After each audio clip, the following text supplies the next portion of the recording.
She named her daughter Hope, but irony laughed last.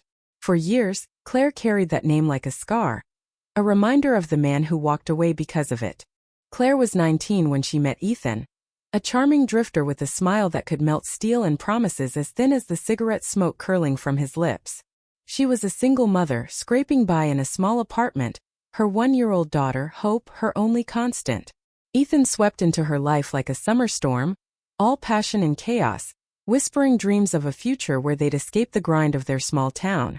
Claire fell hard, believing every word, her heart reckless and young.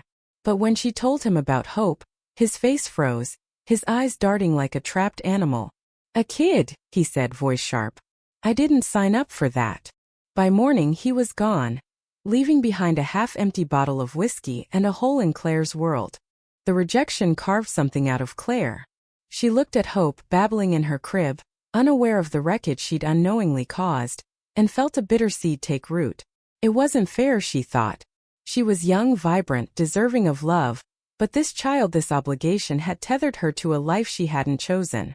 The resentment grew quietly, like mold in the corners of their cramped apartment, seeping into every interaction. Claire wasn't cruel, not overtly. She fed Hope, clothed her, kept her safe. But her smiles were tight, her patience thin, her love a shadow of what it should have been. Hope grew up feeling the weight of that shadow. By 5, she knew her mother's sighs weren't just exhaustion, they were disappointment. She saw it in the way Claire's eyes lingered on couples without kids, in the way she'd snap when Hope asked for too much attention. "I'm doing my best," Claire would say, but her best was a fragile thing, stretched thin by guilt and grief. Hope learned to be quiet, to need less, to tiptoe around her mother's moods. She wasn't unloved, but she felt unchosen, a burden her mother bore rather than embraced. Years passed, and the distance between them hardened. Claire worked double shifts at the diner, her dreams of escape fading with each spilled coffee and greasy plate. Hope, now a teenager, found solace in books and music, her world expanding beyond the walls of their apartment. She was bright, kind, with a quiet strength that surprised even herself. But the ache for her mother's approval never faded. She'd catch Claire staring at her sometimes, a flicker of something, guilt, maybe love, before the mask slipped back on. The turning point came on Hope's 18th birthday. Claire had promised a celebration, a rare gesture that sparked a cautious excitement in Hope. She spent the morning decorating their small living room, stringing up dollar store streamers, baking a lopsided cake with too much frosting. She wanted it to be perfect, a bridge to close the gap between them. But Claire was late, stuck at the diner, her phone off, her mind tangled in the monotony of her life. When she finally walked through the door, weary and smelling of fried onions, she found Hope sitting alone at the table. The candles melted into wax puddles, her face streaked with silent tears. "You forgot," Hope said, her voice small but sharp, cutting through the air. Claire froze, the weight of her failure crashing down. "I didn't forget," she lied, but her voice cracked, betraying her. The room felt suffocating, the streamers mocking their pretense of joy. Hope stood, her chair scraping against the floor. And for the first time she didn't hold back. "You've never wanted me," she said, her words trembling with years of unspoken pain. "You blame me for him leaving. You blame me for everything." Claire's defenses crumbled. She wanted to deny it, to scream that it wasn't true. But the truth was a knife in her chest. She saw Ethan's face in her mind, his rejection replaying like a broken record, and realized she'd let it define her. She'd let it define Hope. "I was young," she whispered, tears spilling over. "I was broken. I didn't know how to love you right."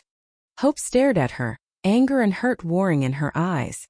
But beneath it, there was something else, Hope, fragile but stubborn, the same spark she'd carried since she was a child. "Then try," she said, her voice steady despite the tears. "Try now."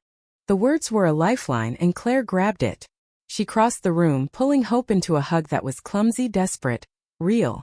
For the first time in years they held each other, not as mother and burden, but as two people who'd been lost and were finally finding their way back. Claire sobbed, her apologies spilling out, raw and unfiltered. "I'm sorry," she said, over and over. "I love you. I've always loved you." Hope didn't say anything, but her arms tightened, and that was enough. The days that followed weren't easy. Claire started therapy, unearthing the pain she'd buried for years. Hope joined her sometimes, their sessions tense but healing, like stitching a wound that had festered too long. They talked about Ethan, about the choices Claire had made, about the love she'd withheld. Hope shared her own scars, the loneliness of growing up unwanted, the strength it took to keep hoping. They fought, they cried, but they kept trying.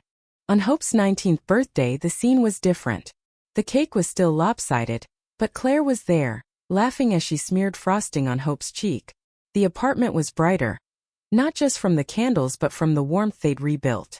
They weren't perfect, but they were honest. Claire had learned to see Hope not as a reminder of loss, but as a gift she'd almost let slip away. Hope had learned to forgive not just her mother, but herself for the years she'd spent believing she was the problem. Their story wasn't about a villain or a hero, but about two flawed people navigating the mess of love and regret. It was about the courage to face your mistakes, the strength to rebuild, and the quiet miracle of second chances. Claire and Hope's journey showed that family isn't just born, it's chosen, fought for, and sometimes painfully earned. What do you think? Was Claire's resentment justified? Or was it a betrayal of her role as a mother? Can love truly heal the wounds of years? Or do some scars run too deep? Share your thoughts on justice, forgiveness, and the complexities of family.